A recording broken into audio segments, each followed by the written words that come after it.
बेरोजगारी उन्मूलन कार्यक्रम आपने अच्छे से पढ़ा। इसके बाद बारी है सामाजिक सुरक्षा कार्यक्रम की। सामाजिक सुरक्षा कार्यक्रम क्या है? क्या इसके अंतर्गत किसी तरह का रोजगार दिया जाता है? नहीं। रोजगार देने वाले कार्यक्रम सामाजिक सुरक्षा कार्यक्रम का हिस्सा नहीं होते हैं। ये सवाल पीसीएस एग्जाम में और आईएएस एग्जाम में भी पूछा जा चुका है। जैसे कि सवाल कर दिया जाएगा कि निम्नलिखित में से सामाजिक सुरक्षा कार्यक्रम का हिस्सा कौन सा तत्व नहीं है? तो उसमें इसके दो ही हिस्से हैं, पेंशन योजना और बीमा योजना।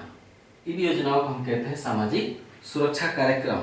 खासकर असंगठित क्षेत्र के लोगों को, जो असंगठित क्षेत्र में मजदूरी करते हैं, उनको सरकार जो बीमा और पेंशन कवर प्रदान करती है उसी को हम सामाजिक सुरक्षा योजना कहते हैं। तो सवाल में अक्सर पूछ लिया जाता है कि सामाजिक सुरक्षा कार्यक्रम के अंतर्गत कौन सा विकल्प में शामिल है या शामिल नहीं है। तो दो ही बातें इसमें शामिल है, पेंशन योजना और खास रूप से बीमा योजना इसके अंतर्गत शामिल किए जाते हैं। ध्यान रहेगा। अनाज वितरण योजना नहीं, बेरोजगारी उन्मूलन कोई कार्यक्रम जैसे मनरेगा नहीं। ये सब बातें सामाजिक सुरक्षा में केवल दो ही बातें हैं, पेंशन और बीमा। अब आइए पढ़ते हैं। पहला फैक्ट आपने लिख लिया कि सामाजिक सुरक्षा कार्यक्रम के अंतर्गत बेरोजगारी उन्मूलन और गरीबी निवारण कार्यक्रम नहीं आते हैं। इसके अंतर्गत सरकार असंगठित क्षेत्र के मजदूरों को जो पेंशन और बीमा कवर प्रदान करती है वही आते हैं। ठीक है। हाँ, असंगठित क्षेत्र में काम करने वाले लोग कौन होते हैं? अगर आप किसी सरकारी नौकरी में जॉब कर रहे हैं तो आप संगठित क्षेत्र में काम कर रहे हैं, संगठित। अगर आप किसी फैक्ट्री या कंपनी के अंतर्गत काम कर रहे हैं तो आप संगठित क्षेत्र में काम कर रहे हैं। असंगठित क्षेत्र में जैसे खेत में काम करने वाले मजदूर, भवन निर्माण उद्योग में लगे मजदूर, ठेला रिक्शा, ऑटो रिक्शा खींचने वाले मजदूर, छोटे मोटे दुकान चलाने वाले, जो रेहड़ी लगाने वाले मजदूर होते हैं, खोमचे वाले, रेहड़ी वाले, कहीं भी अपनी दुकान लगा लेते हैं फुटपाथ पे कहीं भी, वो सब असंगठित क्षेत्र के अंतर्गत आते हैं। यानी उनको संगठित नहीं किया गया है, कहीं भी अपनी दुकान चला लेंगे या कहीं भी मजदूरी कर लेंगे, कैसे भी अपना पेट पाल लेंगे। तो ऐसे लोगों को असंगठित मजदूर कहा जाता है। तो सरकार ऐसे असंगठित क्षेत्र के कामगारों को पेंशन और बीमा कवर प्रदान करती है। इसे ही हम कहते हैं सामाजिक सुरक्षा कार्यक्रम। याद रहेगा। नेक्स्ट, पहला है आम आदमी बीमा योजना। आम आदमी बीमा योजना AABY, आम आदमी बीमा योजना 2 अक्टूबर 2007 से प्रारंभ किया गया। महत्वपूर्ण है, पूछा जा चुका है, कई बार पूछा जा चुका है। 2 अक्टूबर 2007 से प्रारंभ हुआ था। इसका बल है भूमिहीन परिवारों पर। जो गांव के भूमिहीन परिवार होते हैं ना, जिनके पास जमीन नहीं होती है, दूसरों की जमीन में मजदूरी करते हैं, शहरों में जाकर भवन निर्माण उद्योग में काम करते हैं। तो जिनके पास गांव में भूमि नहीं है, भूमिहीन परिवारों को सामाजिक सुरक्षा प्रदान करना। सामाजिक सुरक्षा मतलब बीमा योजना है ये। कैसी योजना है ये? आम आदमी बीमा योजना। तो ये सामाजिक सुरक्षा किसको प्रदान करेगी? भूमिहीन मजदूरों को प्रदान करेगी। यही बात बार बार पूछा जाता है कि आम आदमी बीमा योजना के तहत किसे कवर किया जाता है? भूमिहीन मजदूरों को कवर किया जाता है। ग्रामीण भूमिहीन परिवार का मुखिया, जो भूमिहीन परिवार का मुखिया होता है, या परिवार का जो रोजगार करने वाला सदस्य होता है, उसका बीमा किया जाता है ना। सदस्य बीमा पा सकेगा। योजना क्रियान्वयन के लिए राज्य सरकार को नोडल एजेंसी बनाया गया है। हम जितनी भी योजनाएं बता रहे हैं वो केंद्रीय योजनाएं हैं, केंद्र सरकार द्वारा। चाहे बेरोजगारी उन्मूलन कार्यक्रम जो मैंने इसके पहले बताया, या फिर सामाजिक सुरक्षा कार्यक्रम, ये सभी केंद्र सरकार द्वारा संचालित की जाने वाली योजनाएं हैं। लेकिन इस योजना का क्रियान्वयन के लिए नोडल एजेंसी राज्य सरकार को बनाया गया है। याद रहेगा। जन श्री बीमा योजना 2000 में प्रारंभ, बाद में 2007 में ही आम आदमी बीमा योजना में इसे शामिल कर लिया गया, उसका विलय कर दिया गया जन श्री बीमा योजना का। याद रहेगा। नेक्स्ट, अटल पेंशन योजना। 3 पेंशन और बीमा योजनाएं 2015 में प्रारंभ हुई थी। 2015 में अटल पेंशन योजना, प्रधानमंत्री जीवन ज्योति योजना, प्रधानमंत्री सुरक्षा बीमा योजना। इन तीनों के बारे में पूछा भी जा चुका है और पूरा संभावना है कि इस साल की परीक्षा में भी पूछा जाएगा। अटल पेंशन योजना 1 जून 2015 को प्रारंभ। ठीक। इसका पात्र कौन होगा? अटल पेंशन योजना पाने का पात्र कौन से लोग होंगे? कौन से लोग इसके योग्य होंगे? पहली बात, जितने सामाजिक सुरक्षा कार्यक्रम पढ़ रहे हैं वो असंगठित मजदूरों के लिए। किसके लिए है?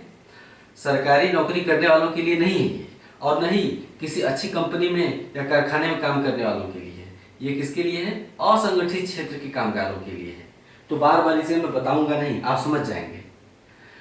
इसके पात्र कौन से लोग होंगे? 18 से 40 वर्ष उम्र के ऐसे बैंक खाता धारक, ये शर्त है कि ऐसे व्यक्ति का क्या होना चाहिए? बैंक खाता जरूर होना चाहिए। सरकार का बल एक तरह से वित्तीय समावेशन पे भी है। सरकार जितनी योजनाएं ला रही है उसमें एक शर्त रख रही है कि आपके पास अगर बैंक खाता है तभी आप उस योजना का लाभ पा सकेंगे, क्योंकि तभी सरकार आपके लाभ को डायरेक्ट आपके खाते में डाल सकेगी, है ना। तो सरकार इसी कहते हैं वित्तीय समावेशन, मतलब हर योजना का लाभ पाने के लिए आपके पास एक बैंक खाता होना जरूरी है। तो इसके पात्र कौन से लोग हैं? 18 से 40, याद रखिएगा यही पूछा जाएगा। 18 से 40, जैसे यहाँ पे लिखा है 18 से 50 आयु की, यहाँ पे क्या लिखा है? 18 से 70 आयु की। इन तीनों में उम्र पूछा जा सकता है। 18 से 40 वर्ष उम्र के ऐसे बैंक खाता धारक व्यक्ति जो किसी अन्य पेंशन योजना के लाभार्थी नहीं है। अगर वो किसी अन्य पेंशन योजना के लाभार्थी हैं योजना के, तो उन्हें अटल पेंशन योजना का लाभ नहीं दिया जाएगा। हाँ, ऐसे लोग पात्र हैं। उम्र क्या होगी? 18 से 40 वर्ष। असंगठित कामगार को प्रीमियम राशि, भाई जब भी आप कोई पेंशन या बीमा योजना में लेते हैं तो आपको सालाना या मासिक रूप से कुछ भुगतान करना पड़ता है ना। उसको क्या कहते हैं? प्रीमियर। तब जाके आपको लास्ट में बीमा, या मान लेते हैं आप कोई दुर्घटना बीमा लेते हैं तो आपको क्या करना होता है? हर साल या हर महीने कुछ प्रीमियर देना पड़ता है, तभी तो आपको दुर्घटना हो जाने पे बीमा प्राप्त होगा ना। सिंपल सी बात है, उसको हम क्या कहते हैं? प्रीमियर। असंगठित कामगार को प्रीमियम राशि 40 वर्ष की उम्र तक ही देनी होगी, है ना। पात्र कौन से लोग हैं? 18 से 40, यानी कोई ऐसा व्यक्ति जो 41 वर्ष का हो गया है तब वो इस योजना का न लाभ ले सकेगा और न ही प्रीमियर भर सकेगा। प्रीमियर कब तक भर सकेगा? जब वो 40 साल तक का है। तो लाभार्थी जो है यानी असंगठित कामगार को प्रीमियर राशि 40 साल की उम्र तक ही देनी होगी, यानी 40 वर्ष की उम्र तक। लेकिन पेंशन कब मिलेगा उसे? आप अगर असंगठित मजदूर हैं और 18 से 40 के बीच में हैं तो इसका लाभ लेंगे और 40 वर्ष की उम्र तक आप प्रीमियर भरेंगे। लेकिन आपको पेंशन कब मिलेगा? 40 वर्ष खत्म होने के बाद नहीं मिलेगा, तब मिलेगा जब आप बूढ़े हो जाएंगे। यानी पेंशन और बीमा एक तरह से वृद्धावस्था को सुरक्षित करने के लिए दिया जाता है कि आप जब तक जवान हैं, हट्टे कट्टे हैं, तब तो काम कर सकते हैं, लेकिन जब आप निर्बल हो जाएंगे, आमतौर पर वृद्धावस्था में परिवार भी साथ कम ही देता है ना। ऐसे वृद्ध लोगों से मैं देखता हूँ समाज भी बात करना आमतौर पर नहीं चाहता है। युवा लोग तो बिल्कुल ही उनसे कट जाते हैं कहीं न कहीं से। तो उनको जब वृद्ध हो जाए तब उनको सरकार पैसा देती है ताकि ये अपनी आजीविका चला सकें। तो 40 वर्ष की उम्र तक प्रीमियर, लेकिन पेंशन 60 वर्ष की आयु पूरी हो जाने के बाद मिलेगा। हाँ, पेंशन स्कीम में कई तरह का पेंशन है। 1000 रुपया प्रति माह 60 वर्ष के बाद जो पेंशन मिलेगा वृद्ध व्यक्ति को, उसमें कई तरह के पेंशन का उल्लेख है। 1000 रुपया प्रति माह है, 2000, 3000, 4000 रुपये प्रति माह। आप कौन सा पेंशन लेना चाहते हैं? जैसा पेंशन लेना चाहेंगे वैसा प्रीमियर आपको भरना पड़ेगा। अगर आप बड़ा पेंशन लेना चाहते हैं तो आपको बड़ा प्रीमियर भरना पड़ेगा, समझ रहे हैं ना। अगर आप छोटा पेंशन लेना चाहते हैं या फिर अगर आप छोटा प्रीमियर भर रहे हैं तो आपको छोटा पेंशन मिलेगा वृद्धावस्था में। आप समझ गए ना इसका मतलब? जैसा देंगे वैसा पाएंगे। तो भुगतान किए गए प्रीमियर के आधार पर, जैसा आप भुगतान करेंगे प्रीमियर का, उस आधार पर 60 वर्ष की आयु के बाद 1000 रुपये प्रति माह, 2000 रुपये प्रति माह, 3000 या 4000 रुपये प्रति माह पेंशन प्राप्त हो सकेगा, यानी प्रीमियर के आधार पर, है ना। जो पेंशन का स्लैब कहाँ से कहाँ तक है? 1000 रुपये से 4000 रुपये तक पेंशन का स्लैब बनाया गया है। नेक्स्ट, प्रधानमंत्री जीवन ज्योति योजना। इसके लाभार्थी 18 से 40 वर्ष की उम्र, अटल, है ना। अटल 18 से 40, ज्योति 18 से 50। प्रधानमंत्री जीवन ज्योति योजना मई 2015 को प्रारंभ।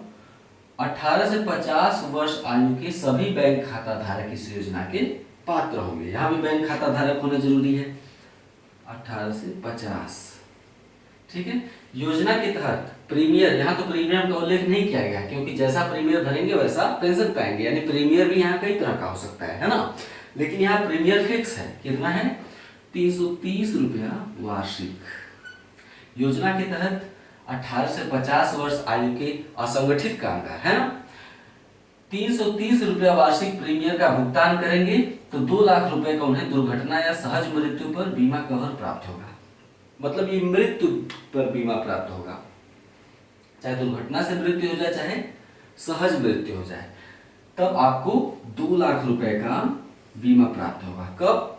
जब आप वार्षिक रूप से 330 रुपया सरकार को देंगे, है ना।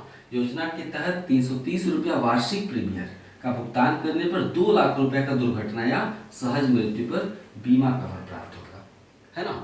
नेक्स्ट, इसमें प्रीमियम कितना है? 330 रुपया। ध्यान रहे, प्रधानमंत्री सुरक्षा बीमा योजना में प्रीमियम केवल 12 रुपया है। कितना है? 12 रुपया। ये ज्यादा महत्वपूर्ण, बार बार ये पूछा जा चुका है। 12 रुपया वार्षिक प्रीमियम कितना है? प्रधानमंत्री सुरक्षा बीमा योजना में 12 रुपये वार्षिक प्रीमियम है। ये भी ध्यान रखें, ये पेंशन योजना थी और ये दोनों बीमा योजना है। ये दुर्घटना पर मृत्यु या सहज मृत्यु पर बीमा, और ये दुर्घटना के लिए केवल, ये दुर्घटना पे भी है और सहज मृत्यु पे भी है। लेकिन प्रधानमंत्री सुरक्षा बीमा योजना केवल दुर्घटना के लिए है। आपसे सवाल पूछा जाएगा कि प्रधानमंत्री सुरक्षा बीमा योजना किस तरह की बीमा योजना है? ये एक तरह की दुर्घटना बीमा है, याद रहेगा, ये एक्सीडेंटल है। 18 से 70 वर्ष आयु के सभी बैंक खाता धारक, एक ही तरह तीनों बातें लिखी हैं। 18 से 40 वर्ष उम्र के खाता धारक, 18 से 50 वर्ष आयु के खाता धारक, और यहाँ है 18 से 70 वर्ष आयु के सभी बैंक खाता धारक इस योजना के पात्र होंगे। मात्र 12 रुपये वार्षिक प्रीमियम पर, 12 रुपये वार्षिक प्रीमियम पर दुर्घटना बीमा का लाभ मिलेगा। आप नोट करके लिख लीजिएगा कि यह एक तरह का दुर्घटना बीमा है। कैसे दुर्घटना पे लाभ मिलेगा? अगर दुर्घटना में मृत्यु हो जाती है या पूर्ण विकलांगता, या तो मृत्यु हो जाती है असंगठित कामगार की, या पूर्ण रूप से विकलांग हो जाता है, यानी काम धाम करने लायक नहीं रह जाता है, तो 2 लाख रुपए मिलेंगे। बच गया है तो उसको, नहीं बचा है तो परिवार को 2 लाख रुपए। और अगर आंशिक रूप से विकलांग हुआ, जैसे एक पैर टूट गया, तो 1 लाख रुपए मिलेंगे। प्रीमियम कितनी है? 12 रुपए वार्षिक, ठीक है। अगर आप असंगठित कामगार हैं, असंगठित क्षेत्र में काम करते हैं, तो आप 12 रुपये वार्षिक प्रीमियम देंगे। आपकी दुर्घटना में मृत्यु या पूर्ण विकलांगता हो जाती है तो 2 लाख रुपए, आंशिक विकलांगता पर 1 लाख रुपए मिलेंगे। हालांकि ईश्वर न करे कि ऐसा हो, समझाने के लिए ऐसा होता है। नेक्स्ट, प्रधानमंत्री उज्ज्वला योजना 1 मई 2016 मजदूर दिवस, 1 मई को क्या होता है? मजदूर दिवस, उसी दिन प्रारंभ हुआ। ये 1 मई 2016 को बलिया जिले से पीएम द्वारा प्रारंभ किया गया। बलिया जिला उत्तर प्रदेश का सबसे पूर्वी जिला है। उत्तर प्रदेश के सबसे पश्चिमी जिले का नाम बताइए तो। नेक्स्ट, हाँ, तो बलिया से प्रारंभ किया गया। 3 वर्ष में 5 करोड़ बीपीएल परिवारों को एलपीजी कनेक्शन उपलब्ध कराना है। इसका उद्देश्य क्या है उज्ज्वला योजना का? 3 वर्ष में 5 करोड़ बीपीएल यानी गरीबी रेखा से नीचे के परिवारों को एलपीजी कनेक्शन उपलब्ध कराना है, चूल्हा और रेगुलेटर सहित। राष्ट्रीय सामाजिक सहायता कार्यक्रम, भारतीय संविधान के भाग 4 में राज्य के नीति निर्देशक तत्व है। भारतीय संविधान के भाग 4 में क्या है? राज्य के नीति निर्देशक तत्व। नीति निर्देशक तत्वों के अंतर्गत अनुच्छेद 41 में, भाई नीति निर्देशक तत्वों में क्या किया गया है? राज्यों को निर्देश दिया गया है, सॉरी, राज्य को निर्देश दिया गया है। राज्य मतलब केंद्रीय इकाई जो शासन कर रही है, इसका मतलब देश से है।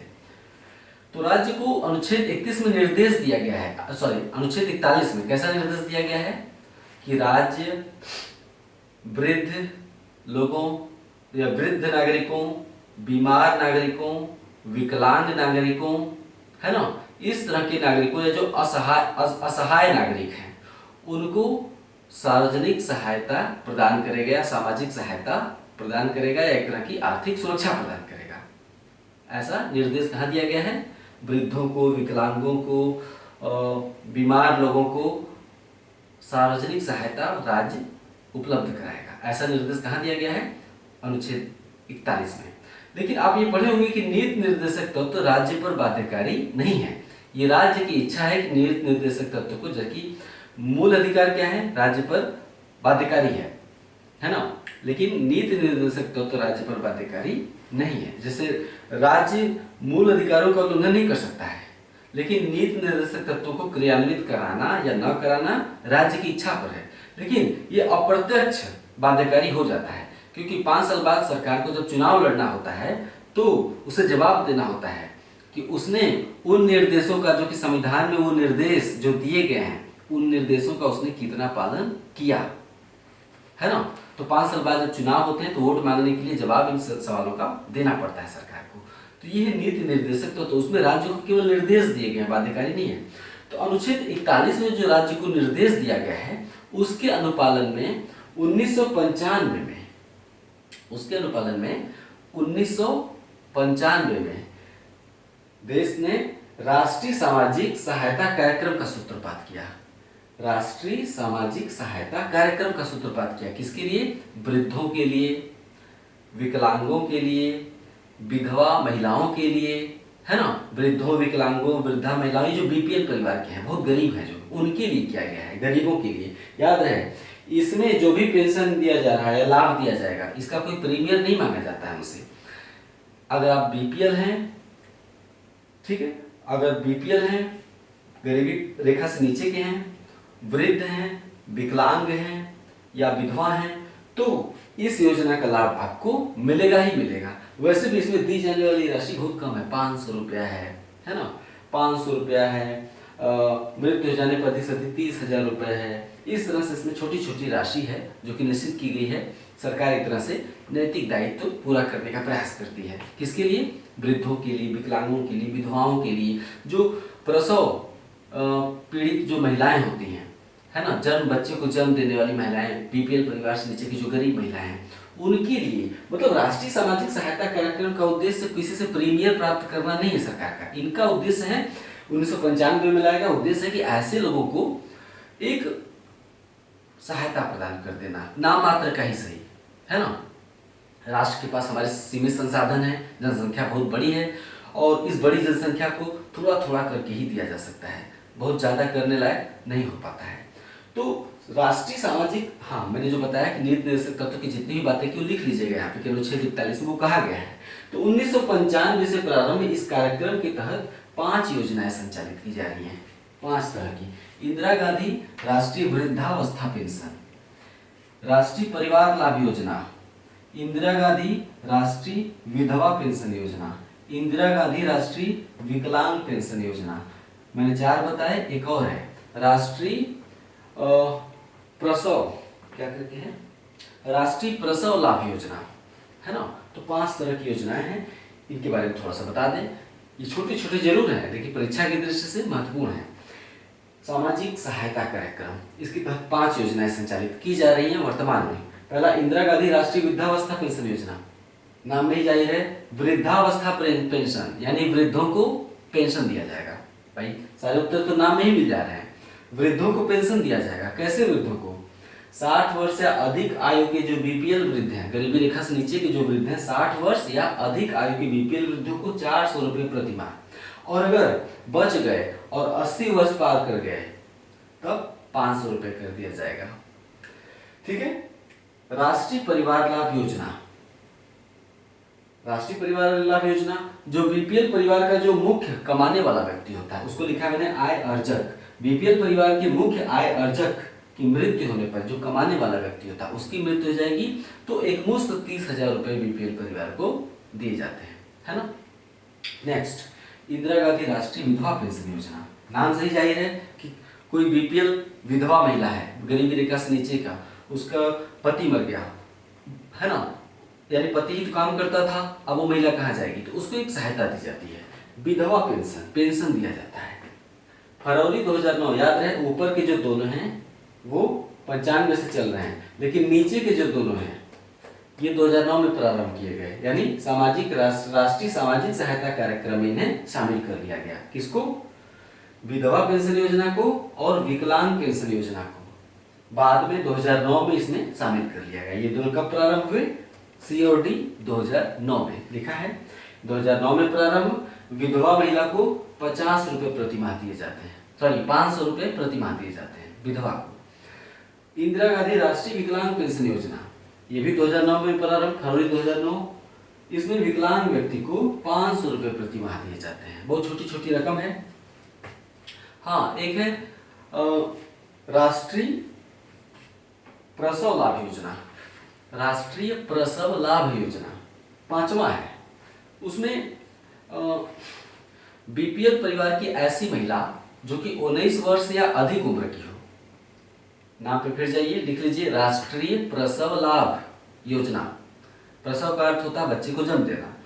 तो राष्ट्रीय प्रसव लाभ योजना के अंतर्गत ऐसी बीपीएल महिला, गरीबी रेखा से नीचे की महिला जो 19 वर्ष या अधिक उम्र की हो, उसको पहले 2 बच्चों के जन्म पर, पहले मतलब जो शुरू के 2 बच्चे पैदा होते हैं, उसको पहले 2 बच्चों के जन्म पर